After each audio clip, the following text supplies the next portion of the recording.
Yes बेटा, अपन लोग valve timing के बारे में पढ़ रहे हैं।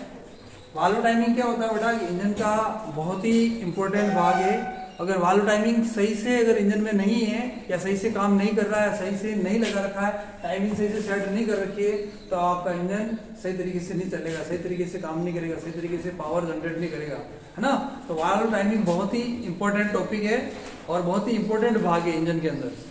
क्या होता है कि अपन ने जो पढ़ा है पहले 4 स्ट्रोक डीजल इंजन पढ़ा है या 4 स्ट्रोक पेट्रोल इंजन पढ़ा है, 2 स्ट्रोक के बारे में पढ़ा है। तो जो 4 स्ट्रोक पेट्रोल इंजन है या डीजल इंजन है उसके अंदर अपन ने पढ़ा है suction stroke, compression stroke, power stroke और एग्जॉस्ट स्ट्रोक। तो सक्शन स्ट्रोक में क्या होता है, कंप्रेशन स्ट्रोक में क्या होता है और एग्जॉस्ट स्ट्रोक में क्या होता है ना। ये सक्शन हो गया, उसके बाद कंप्रेशन होता है, उसके बाद पावर होता है, उसके बाद एग्जॉस्ट होता है ना। सबसे पहले अपन एक पढ़ते हैं कि एक कोई भी डॉट होता है, सर्कल होता है, उसके चारों तरफ जो कितने डिग्री कोण बनता है, 360 डिग्री कोण बनता है। जैसे कि आपकी क्रैंकशाफ्ट है, क्रैंकशाफ्ट एक बार घूमने पर कितना डिग्री कोण बनाती है, 360 डिग्री कोण बनाती है। और 4 स्ट्रोक डीजल इंजन हो या पेट्रोल इंजन हो, क्रैंकशाफ्ट 2 रेवोल्यूशन करती है, 2 बार घूमती है। तो 2 बार घूमने पर क्या करती है, 360 इंटू करके 720 डिग्री कोण बनाती है। जब 720 डिग्री का कोण बनाती है क्रैंकशाफ्ट, तब जाकर के एक साइकिल पूर्ण होती है, सक्शन, कंप्रेशन, पावर और एग्जॉस्ट। उसमें एक बार इनलेट वाल्व खुलता है और एक ही बार आउटलेट वाल्व खुलता है ना। तो अपन इनलेट वाल्व और आउटलेट वाल्व कब, किस कंडीशन में, कैसे खुलता है और क्या खुलने, किस समय खुलने से इंजन में किसी प्रकार का अपने को लॉस नहीं होता है, इंजन को लॉस नहीं होता है, फ्यूल का लॉस नहीं होता, पावर कंजप्शन नहीं होता है, पावर खत्म नहीं होता है ना। तो अपन बढ़ेंगे, ये अपने वाल्व टाइमिंग डायग्राम का चित्र बना रखा है। ये आपकी क्रैंकशाफ्ट यहाँ से चालू हो रही है, ये क्रैंकशाफ्ट आपकी, ये इसका अंदर वाला जो गोला वो एक रेवोल्यूशन है और बाहर वाले का दूसरा रेवोल्यूशन है ना। और इस जगह से अपन चालू कर रहे हैं तो वापस इस जगह पर आएगा, उस समय वापस क्या चालू हो जाएगा आपका, अगली एक साइकिल पूर्ण होने के बाद में दूसरा वापस सक्शन स्ट्रोक चालू हो जाएगा। तो सर्वप्रथम अपन चालू कर रहे हैं अपने नियम के अनुसार, जो अपन ने पढ़ा है आप लोगों ने, उसमें टीटीसी से सक्शन स्ट्रोक चालू होता है ना। टीटीसी से बीडीसी तक सक्शन स्ट्रोक है और बीडीसी से टीटीसी तक वापस कंप्रेशन स्ट्रोक होता है। लेकिन रियली में इसमें जो होता है वो अपन इसको पढ़ते हैं क्या है कि सक्शन स्ट्रोक जो होता है वो आपका क्या होता है कि टीटीसी से 9 डिग्री पहले ही आपका इनलेट वाल्व खुलना चालू हो जाता है। इनलेट वाला टीटीसी से पहले इसलिए बोलते हैं कि जब टीटीसी पर पिस्टन आपका पहुंच गया, पहुंचने के बाद में क्या होता है, जब यहां से नीचे जाएगा और उसके बाद आपका अगर इनलेट वाल्व खुलेगा तो वहां पे वैक्यूम क्रिएट होगी। वैक्यूम क्रिएट होगी तो उसको नीचे खींचने के लिए क्या करना पड़ेगा, इंजन के अंदर पावर लगाना पड़ेगा।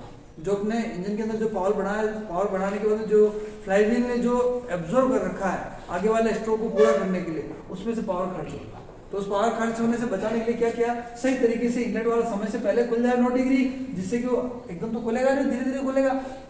तो जिससे जो हवा है वो अंदर आसानी से आराम से अंदर आ जाए। तो जैसे ही हवा अंदर आराम से धीरे धीरे आने लगी, वो जैसे जैसे नीचे जाएगा वैसे, और थोड़ी देर बाद में क्या होगा, पूरा खुल जाएगा। पूरा खुलने पर आराम से इजी इसके अंदर हवा और आ जाएगी। डीजल इंजन में हवा आती है और पेट्रोल इंजन में पेट्रोल और हवा दोनों का मिक्सर आता है। तो क्या होता है कि इनलेट जो वाल्व है,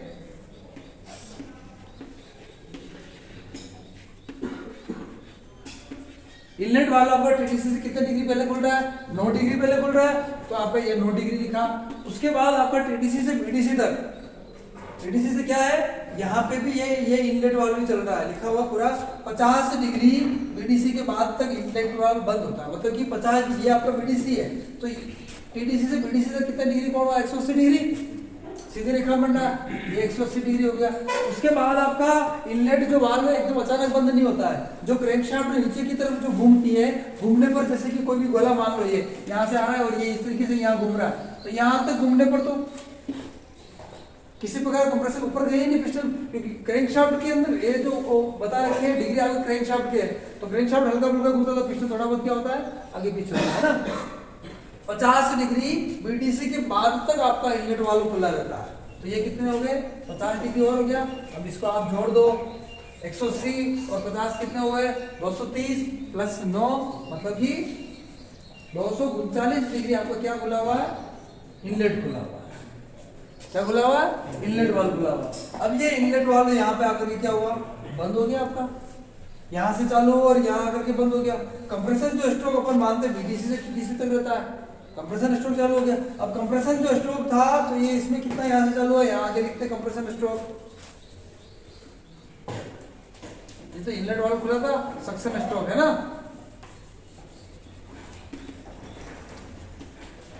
उसके बाद आएगा कंप्रेशन। कंप्रेशन स्ट्रोक में बेटा क्या होगा, 180 में से कितना, यहाँ से यहाँ तक 180 है, यहाँ से यहाँ तक 180 है, तो 180 माइनस कितने कर देंगे अपन लोग, क्यों, क्योंकि माइनस इसलिए कर रहे हैं कि ये तो इनलेट में चला गया था। 180 माइनस कितने करेंगे, 50 माइनस करेंगे। आपका जो कंप्रेशन स्ट्रोक है वो कितने का है, 130 डिग्री। 130 डिग्री ही आपका कंप्रेशन स्ट्रोक रहता है। बाकी अगर आगे बढ़ते हैं, कंप्रेशन के बाद में फिर कौन सा स्ट्रोक लग जाता है आपका, पावर स्ट्रोक लग जाता है। पावर स्ट्रोक को अपन ने कहां से चालू किया, पीडीसी से चालू किया।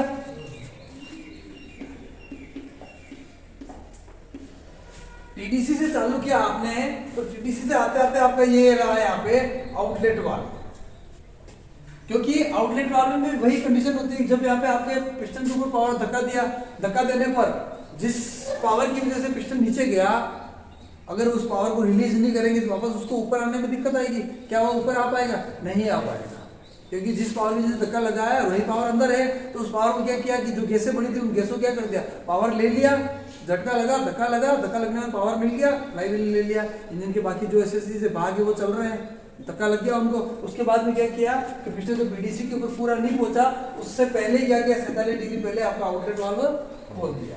तो पावर स्ट्रोक कितना हो गया, 180 माइनस इसको कितना कर देंगे अपन, 47 डिग्री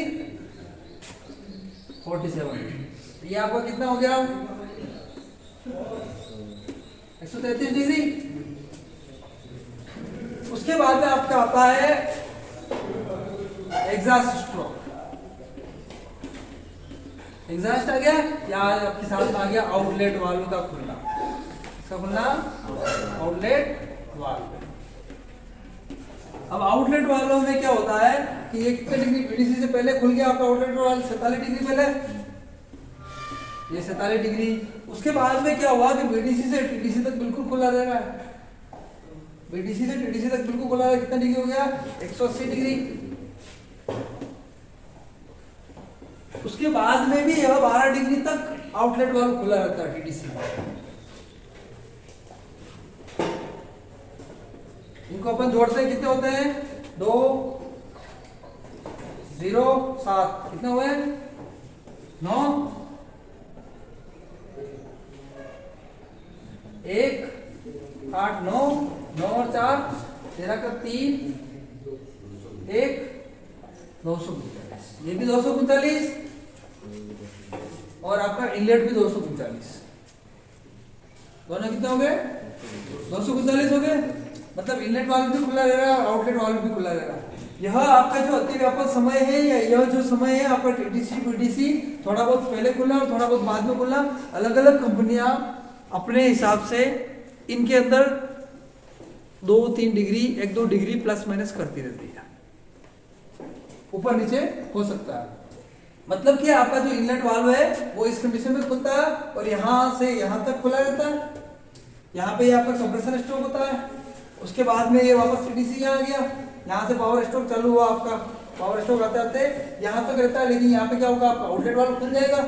मतलब पीडीसी से 47 डिग्री पहले जैसे आउटलेट वाल्व खुलेगा और वहां से गैसें रिलीज होने लग जाएगी। उसके बाद में धीरे धीरे आकर के वापस यहाँ आउटलेट वाल्व खुला रहता है और पिस्टन जब आपका टीडीसी पर पहुंच जाता है उससे पहले आपका इनलेट वाल्व भी खुल जाता है। मैंने पढ़ा है 9 डिग्री पहले इनलेट वाल्व खुल रहा है, और लेकिन आउटलेट वाल्व उसमें बंद नहीं रहा, आउटलेट वाल्व कहाँ बंद हो रहा है, जाकर के बिल्कुल 12 डिग्री बाद में बंद हो रहा है। मतलब कि इंजन के अंदर एक ऐसी कंडीशन होती है, उस कंडीशन में आपका इनलेट वाल्व भी खुला हुआ और आउटलेट वाल्व भी खुला हुआ है। इनलेट वाल्व जो खुला हुआ 9 डिग्री है और आउटलेट वाल्व टीडीसी के बाद तक 12 डिग्री तक खुला रहता है। इन दोनों को जोड़ते हैं तो 21 डिग्री होते हैं, और इसको बोलते हैं वाल्व अतिव्यापन टाइमिंग।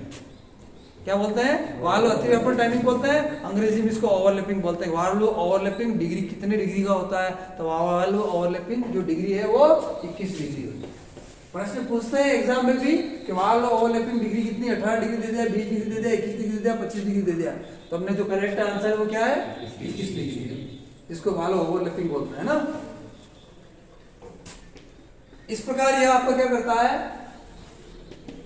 वाल्व जो है इस समय के अकॉर्डिंग खुलते हैं और बंद होता है। और ये जो डिग्री दर्शा रखी है वो डिग्री किसकी है, क्रैंकशाफ्ट की है।